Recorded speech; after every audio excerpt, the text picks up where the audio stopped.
ምዕራፍ 19 በአመደ ሕጎልት የሚፈጸም የኃጢአት ስርየት ሥርዓት።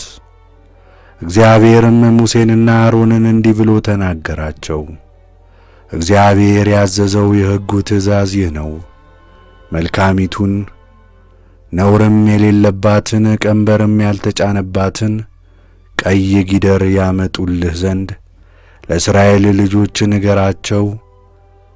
እርሷንም ለካህኑ ለአልዓዛር ትሰጠዋለህ። ከሰፈር ወደ ውጪ ወደ ንጹሕ ስፍራ ይወስዷታል፣ በፊቱም ያርዷታል። አልዓዛርም ከደሟ በጣቱ ይወስዷል። ከደሟም ወደ ምስክሩ ድንኳን ፊት 7 ጊዜ ይረጫል። ጊደሪቱንም በፊቱ ያቃጥሏታል። ቁርበቷንም ሥጋዋንም ደሟንም ፈርሷንም ያቃጥሉት። ካህኑም የዝግባ እንጨት ሂሶጵም ቀይ ግምጃም ወስዶ ጊደሪቱ በምትቃጠልበት እሳት መካከል ይጥለዋል። ካህኑም ልብሱን ያጥባል፣ ገላውንም በውሃ ይታጠባል። ከዚያ በኋላ ወደ ሰፈሩ ይገባል። ካህኑም እስከ ማታ ርኩስ ይሆናል።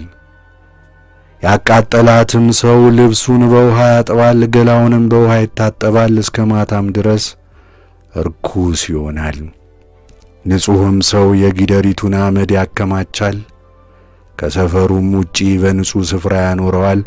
ርኩስ ለሚያነጻ ውሃ ለእስራኤል ልጆች ማኅበር ይጠበቃል፣ ይነጹበታልና። የጊደሪቱንም አመድ ያከማቸው ሰው ልብሱን ያጥባል፣ ገላውንም ይታጠባል፣ እስከ ማታም ድረስ ርኩስ ይሆናል። ይህም ለእስራኤል ልጆች በመካከላቸውም ለሚኖር መጻተኛ ለዘላለም ሥርዓት ይሆናል። በድን የሚነካ ስለሚነጻበት ሕግ። የሞተውን ሰው በድን የሚነካ 7 ቀን ርኩስ ይሆናል። እንደዚሁ በሦስተኛውና በሰባተኛው ቀን ሁለመናውን ያነጻል፣ ንጹሕም ይሆናል። ነገር ግን በሦስተኛውና በሰባተኛው ቀን ሁለመናውን ባያነጻ ንጹሕ አይሆንም። የሞተውን ሰው በድን የነካ ሁለመናውን ባያነጻ የእግዚአብሔርን ድንኳን ያረክሳል። ያ ሰው ከእስራኤል ዘንድ ተለይቶ ይጠፋል። በእርሱም ላይ የሚያነጻ ውሃ አልተረጨምና ርኩስ ይሆናል። ርኩሰቱ ገና በእርሱ ላይ ነው። ሰው በቤት ውስጥ ቢሞት ሕጉ ይህ ነው። ወደ ቤት የሚገባ ሁሉ በቤቱም ውስጥ ያለ ሁሉ 7 ቀን ርኩስ ይሆናል።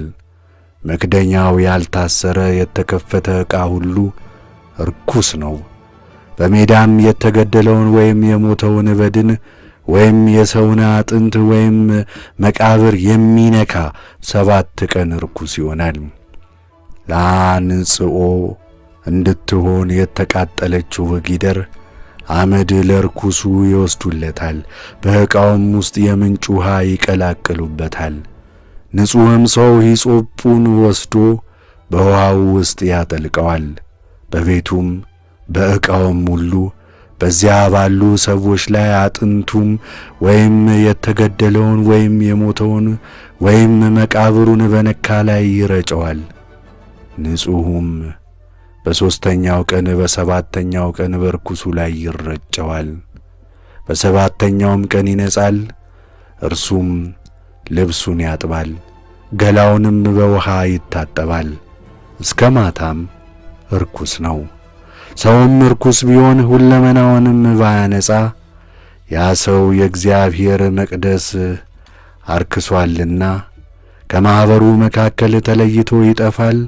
በሚያነጻ ውሃ አልተረጨምና ርኩስ ነው። ይህ የዘለዓለም ሥርዓት ይሆንላችኋል።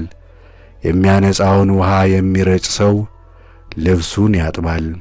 የሚያነጻውንም ውሃ የሚነካ እስከ ማታ ድረስ ርኩስ ይሆናል። ርኩሱን የሚነካ ነገር ሁሉ ርኩስ ይሆናል። የሚነካውም ሰው እስከ ማታ ድረስ ርኩስ ይሆናል።